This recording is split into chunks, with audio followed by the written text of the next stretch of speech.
Bonsoir à tous, bienvenue dans votre journal local du Gard et de l'Hérault avec dans les titres ce soir une vaste opération de contrôle qui a eu lieu ce matin dans tout le sud de la France. Les cambriolages et les différents trafics étaient particulièrement visés. Et puis des salariés de la maintenance et des supports techniques d'IBM en grève aujourd'hui. Ils étaient une trentaine à Montpellier à réclamer des augmentations de salaire et de meilleures conditions de travail. Enfin, l'EFEB d'Agde est la star d'un film tourné actuellement pour les 50 ans de sa découverte. Celui qui a sorti des eaux de l'Hérault la statue antique en 1964 a pu revivre ce moment d'émotion. 8 départements du sud de la France ont été le théâtre d'une vaste opération de police. Son nom, Gaz 789 pour groupe d'appui zonal des axes routiers A7, A8 et A9. Il s'agit d'une opération de lutte contre les cambriolages et les différents trafics. Sa particularité, elle a été menée sur la base d'un partenariat des différentes forces de l'ordre. Olivier Michel. Il était 9h30 ce mardi 24 juin lorsque les forces de l'ordre ont, dans le cadre de l'opération Gaz 789, investi les commerces du chemin bas d'Avignon, un quartier nîmois classé en ZSP. Là, on va contrôler un certain nombre de commerces, à la fois au niveau de savoir, là, on a vu des débits de tabac, au niveau du fisc, s'il y a des amendes à recouvrer, s'il n'y a pas de travail clandestin. Qu'est-ce que vous venez de trouver? Des cartouches qui ont été importées en contrebande, certainement des pays du Maghreb. Lors de voyages touristiques, ils procèdent à de telles importations irrégulières. Des trafics qui passent bien souvent par voie routière, d'où les contrôles effectués aujourd'hui de Menton à Narbonne sur les péages des autoroutes A7, A8 ou A9, comme ici à Galargues-le-Montieux. Objectif, s'adapter aux différentes formes de délinquance en coordonnant, fait rarissime, 1800 hommes de services différents, police nationale, gendarmerie, douane, CRS, GIR, police de l'air aux frontières. C'est fini les chapelles. Il faut mettre notre savoir en commun, nos connaissances en commun, quelquefois notre matériel en commun pour le bien de tous. Il y a une délinquance diverse et mobile. On répond par une coordination encore accrue des services de l'État pour réussir à obtenir des résultats et pour apprendre à travailler ensemble. L'opération Gaz 789 aura permis l'interpellation de 349 personnes pour usage de stupéfiants, port d'armes ou cambriolage. Parmi eux, 170 étrangers en situation irrégulière. 12 kilos de cannabis ont également été saisis à la frontière espagnole. Les salariés de la maintenance et des supports techniques d'IBM étaient en grève aujourd'hui, une journée d'action nationale. Ils étaient une trentaine à se rassembler devant le site montpelliérain du groupe. Ils réclament des augmentations de salaire et une amélioration de leurs conditions de travail. Écoutez. Aujourd'hui, le stress est très important au niveau des entités IBM, quelle que soit l'entité, du fait de ces différents plans de départ, du fait de ces manques de ressources, du fait de ces manques de formation, du fait de la politique salariale, du fait de la politique de la gestion du personnel national et international. C'est la gestion des outils de production des clients, quelle que soit, je dirais, l'activité, quel que soit le secteur et quel que soit le lieu et quelle que soit l'heure. C'est du 1er janvier au 31 décembre, de minuit à minuit. C'est 24 heures sur 24, 7 jours sur 7. Jours fériés compris. Donc ce sont des astreintes, ce sont des conditions de travail très lourdes, avec une gestion du stress intense, parce qu'il y a derrière des outils de production, il y a des outils qui valent des millions d'euros, des outils qui mettent en péril, je dirais, s'ils ne marchent pas, l'économie de ces sociétés, l'économie française, l'économie régionale. Voilà une grève de ce Technical Support Service d'IBM qui est reconduite ce mercredi. Après une année d'expérimentation, les enfants et leurs familles vont rentrer dans le vif du sujet de la réforme des rythmes scolaires en septembre prochain. Depuis 2013, 15% des écoles de l'Académie de Montpellier étaient concernées par la semaine des 4 jours et demi. À la rentrée 2014, 62% des élèves et 65% des écoles adopteront la nouvelle organisation des temps scolaires. Écoutez. Cette réforme a un double avantage, un double bénéfice, pouvoir récupérer une matinée, c'est-à-dire pouvoir, pour chacun de nos élèves, poursuivre ses enseignements sur 5 matinées, c'est-à-dire au moment où il est le plus attentif, et pouvoir bénéficier du lundi au vendredi, donc de ces séquences d'enseignement. C'est autant de matinées où il pourra avoir des conditions plus favorables à ses apprentissages. La Ligue des droits de l'homme de l'Hérault a déposé un recours devant le tribunal administratif de Montpellier contre l'arrêté du maire de Béziers, Robert Ménard. Il interdit aux mineurs de moins de 13 ans de circuler dans certains secteurs de la ville sous peine d'amende de 23h à 6h du matin. La Ligue des droits de l'homme demande la suspension et l'annulation de cet arrêté. Une date d'audience devrait être fixée. Réponse d'ici 15 jours. Écoutez.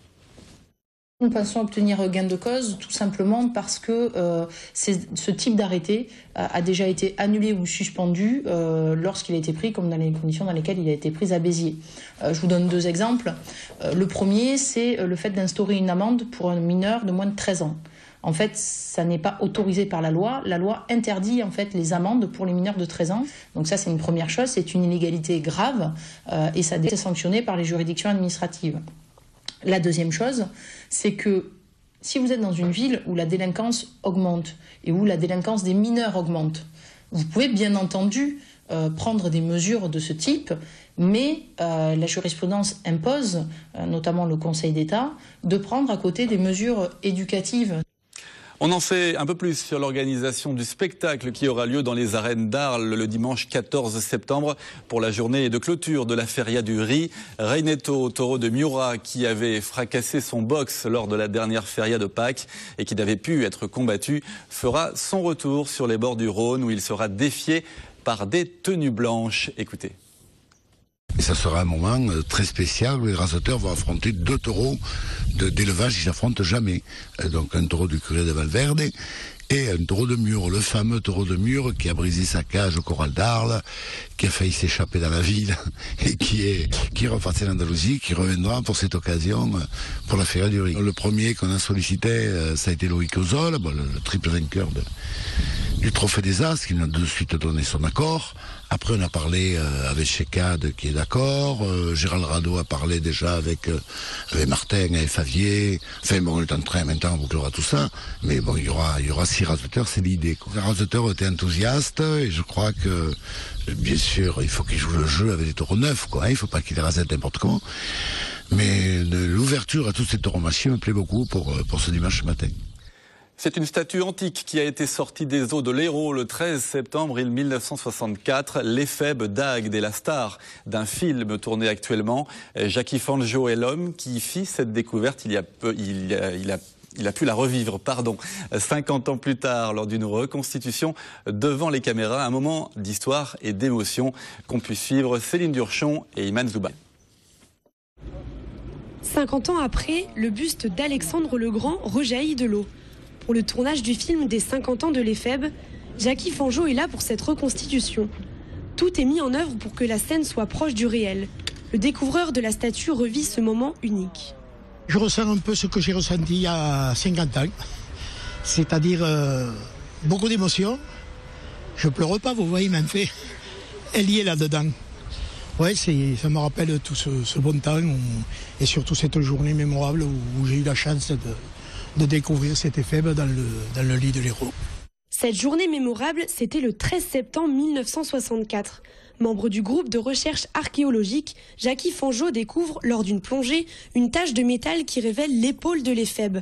Après avoir tiré les 3 coups traditionnels sur la corde pour pouvoir remonter, l'éphèbe sort de l'eau. Un moment important pour le scénariste du film. Je pense qu'il y a aussi une reconnaissance aussi quand même de cette découverte qui a été longtemps disputée un peu entre le président du GRASPA, Denis Foncker, là, et Jackie Fanjo. Donc il fallait quand même essayer de mettre de l'ordre là-dessus, un petit peu sur cette découverte. Le film sera projeté au grand public au Palais des Congrès d'Agde le 13 septembre prochain, date d'anniversaire de la découverte. C'est toujours un petit événement, la sortie d'un nouveau jeu vidéo d'Ubisoft Montpellier, créateur de Rayman et des Lapins Crétins. Le studio montpelliérain propose cette fois un jeu historique, Soldats inconnus, mémoire de la Grande Guerre. Vincent Pereira de midilibre.fr a pu découvrir en avant-première ce nouvel univers. a voulu montrer qu'est-ce qu'était la guerre de 14-18 du point de vue des soldats, du point de vue des gens normaux, des anonymes. En fait, un peu nos arrière-grands-parents, qu'est-ce qu'ils ont vécu, à quel moment ils ont été appelés, mobilisés, et qu'est-ce qu'ils ont ressenti en fait tout au long de cette guerre. Donc on avait vraiment voulu s'attarder sur l'expérience humaine des gens. Et pas sur le côté, c'est pas du tout le côté stratégique de la guerre. Le chaos de la Première Guerre mondiale est donc le décor de cette aventure où le destin de 4 personnages et un chien s'entrecroisent. L'objectif ? Survivre à l'horreur des tranchées. Donc le chien Walt, c'est le fil rouge qui lie tous ces personnages parce que c'est des personnages qui viennent de pays différents. Donc on a Émile qui est le fermier français, on a Anna la belge qui est une infirmière qui s'engage en tant qu'infirmière, on a Freddy qui est un américain légionnaire qui s'engage dans la Légion au début de la guerre et on a Karl évidemment qui est l'allemand et qui est en fait le gendre d'Émile dans l'histoire. On a alterné un peu à la façon d'une série télé, c'est-à-dire qu'on va jouer une phase avec un personnage, changer, puis revenir au premier personnage auquel on jouait. Et cette façon, ça nous a permis aussi de dynamiser l'histoire, c'est-à-dire de faire on va finir abruptement sur un personnage, on ne sait pas ce qui lui arrive, et on va jouer notre personnage, et là les deux vont se rencontrer et on comprend comment la situation s'est résolue comme ça. Le jeu vidéo comprend de nombreuses énigmes et s'appuie sur une vérité historique. La correspondance des soldats et des prisonniers de guerre, français ou allemands, ont servi de support pour mieux coller à la réalité. Je savais que j'allais être le seul graphiste, donc il a fallu aussi que je développe un style graphique rapide, percutant, efficace. Donc la 2D avec aplat pour un projet de cette taille, parce qu'on va couvrir toute la guerre, donc il y aura beaucoup de choses à montrer. Donc pour moi, ça a été, c'est ce qui s'est imposé. Une équipe d'une 40aine de personnes a été mobilisée sur cette aventure, au graphisme proche à la fois de la BD belge et des mangas japonais. Voilà, les sorties de Soldats Inconnus ce mercredi 25. Et je vous rappelle que c'est aussi la date du début des soldes d'été. Elles vont durer jusqu'au 29 juillet. On termine ce journal par un mot de football. Ligue 2, René Siglia quitte ses fonctions d'entraîneur du Nîmes Olympique. L'ancien coach de l'OGC Nice qui avait signé en décembre 2013 un contrat de 18 mois et 1 an renouvelable y a mis un terme, peu en phase avec le projet du club. Il est parvenu à un accord à l'amiable avec le président Jean-Marc Conrad. Demain, c'est un nouvel entraîneur qui assurera la reprise à la Bastide. Il pourrait s'agir de José Pasqualetti.